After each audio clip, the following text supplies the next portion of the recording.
All right, Indiana head coach Terry Moore will make an opening statement, and then we will take questions. Please raise your hand for questions. Oh, once again, a great crowd for Iowa. They make this place such a difficult place to win. And we've been on the other end of this several times. So it feels really good today to be on the other side of it and get out of here with a win. Really proud of our guys, how hard they played. We kept the lead, we built the lead, we kept it, we didn't lose the lead, but they obviously came clawing back at us. I felt like we just made big play after big play after big play.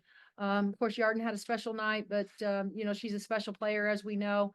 But I thought all of them. I thought Sid Parrish, Strip making the shot when we were only up 3 with a minute to go at the end of the shot clock. That was a huge play for us.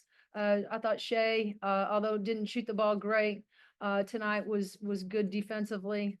So yeah, we're just happy to get out of here with a win. Really pleased with my group, how hard they played. Yeah, and so this is a difficult league, as you guys all know. And so I was going to be just fine. But tonight, we're happy to be getting back on that plane and headed back to Bloomington with a win. Let's go questions for Gear Zone. Mike. Yarden, I mean, 2 games back to back where you kind of win late and close out. What can that do for a team? I feel like we work a lot on the end of the game situations, and we try to be really disciplined there. Still have a lot of work to do over there, but I feel like we're getting better day by day. And yeah, it's always fun to win games. Like make everything easier. That's it. Questions for your dad. After your first 3-pointer of the game, you sort of gave the Iowa bench a little bit of a look on your way back up the court. Did you sort of have an idea that this is going to be a big shooting day for you?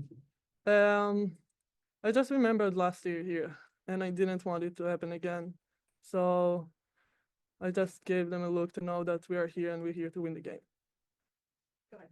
And then after that, after your last 3-pointer, you blew a kiss to the crowd. Just tell us a little bit about Well, I missed all of them.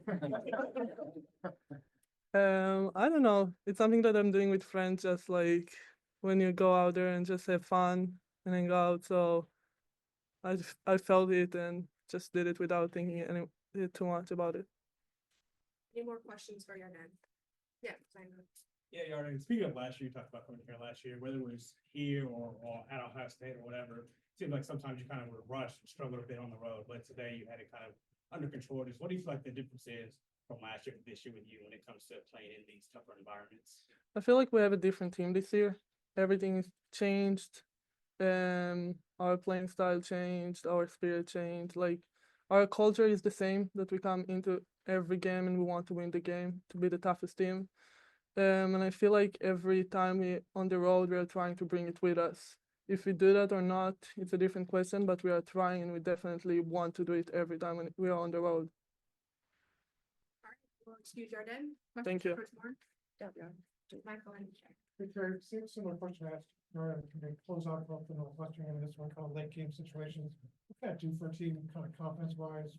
2 close games back to back. I think it gives our kids great confidence, but as I said to our staff, Mike, I was disappointed. We have to be so much better in late game scenarios, situations as a staff. And I thought today we failed them with that. I didn't think we were, we have to be on point with what the strategy is in those moments and in where the ball needs to be and whose hands it needs to be in. And so forth. And so I think we were all a little bit caught off guard that they didn't foul us, and put us at the free throw line. And again, I mean, everybody has different strategies, right? And so, and we got to be better, but I got to be better. Our staff has to be better in order to help those kids. But I think for them, with the outcome, they're probably thinking about the end of the game. They're probably just thinking about getting out of here with a win. You guys forced Iowa to shoot its lowest percentage from the floor since 2019. whether the shots were falling or not on the offensive end, it seemed like the defensive effort was always there. Mhm. How important is it to have that defensive effort in an environment like this one? Well, we knew that's every night in the Big Ten. You have to have a tremendous defensive effort. And,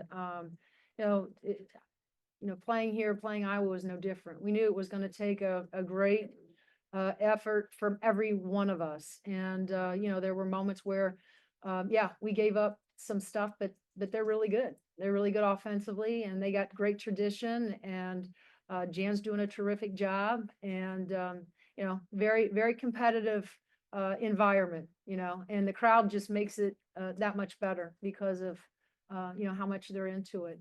But, part of our strategy was to try to keep the crowd as quiet as we could today.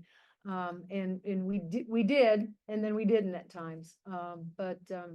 You always, I'm still, our bugaboo right now is the rebounding. This is I think the fourth game that we've gotten out rebounding. And so we gotta fix that. Question front row to your left. Early in the game, there was the technical foul on the Fulter. And what was the explanation you got? They didn't even give me an explanation. What was your I don't know. I think, she had scored, so I think there was probably some excitement on her part. And I think, you're not supposed to ever touch the ball after that. Normally it is a warning. But I don't know if they felt it was excessive. I kind of missed it. And so, but they didn't really give me an explanation. I'm sure you'd have to ask Jan that. Second row to your left.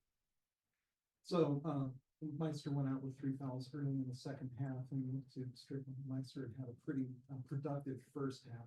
But it looks like you got a +11 out of Strickland. Yeah. Did you have a whole lot of confidence in her getting into that role? Is that something dependent on her? We do. Yeah. I mean, she was a great, as Shay was, such a great piece for us to get, out of the portal. She's been steady, defensively.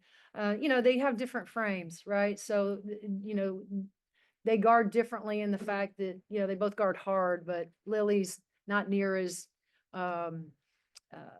doesn't have this, the girth, I guess, that Strip has. And so, it's and then, offensively a little bit different, but they can both stretch it out, even though you didn't see him do that tonight.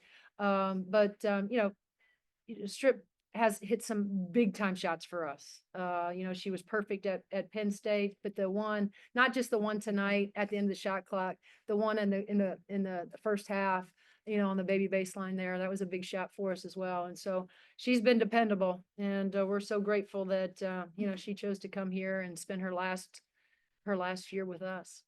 Second row to your right. Yeah, Terry, Chloe, she had 18 points, but also on the other hand, she was kind of switching back and forth guarding whoever the primary ball handler was for Iowa. When it comes to games like this in road environments, how big is it when you have a senior leader? Yeah, well, she's our leader, and we've been on the other side of this, as you guys know, right? There's nobody, but she and Sid both were more determined today to come in here and not go home without a win. So, she's our heartbeat. She's our leader.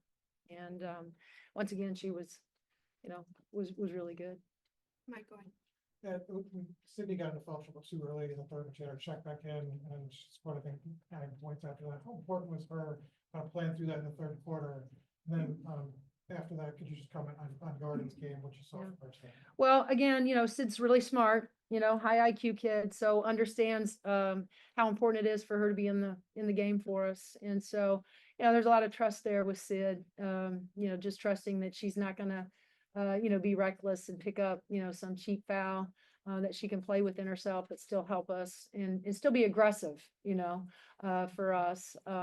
And then Yarden was just, again, on a night, the other night against Northwestern, where she was not very good. She would be the first one to tell you that, she had 6 turnovers, didn't shoot it great, for her to bounce back, but that's Yarden. Yarden is built for moments, right? And somebody said, ask over here about her first one.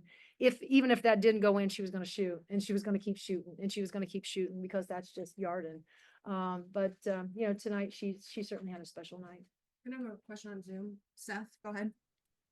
Hey, Terry. Your matchups against Iowa the last few years were always those 10 battles and all the star power out there with Mackenzie and Caitlin and everybody else who's not there now. And it was just such a heated rivalry. Did it almost help your team a little to have the heat turned down on this matchup a little bit? Well, I don't know who turned it down. We certainly didn't. You know, we have a tremendous amount of respect for Iowa, always have. Even though, you know, Lisa's no longer here, we have a tremendous amount of respect. You know, Jan is, you know, was on her left side for a lot of years. And so this is an excellent program that's been left in excellent hands. And so, you know, we didn't approach it any different. We really didn't. It was, we're going to go into a place where the crowd's going to be into it. They're going to be terrific. And our job is to go in there and try to keep them as quiet as we could. And so, yeah, I don't know who said that, but that was never a conversation in our locker room. All right, thanks, Coach. Yep. Thank you.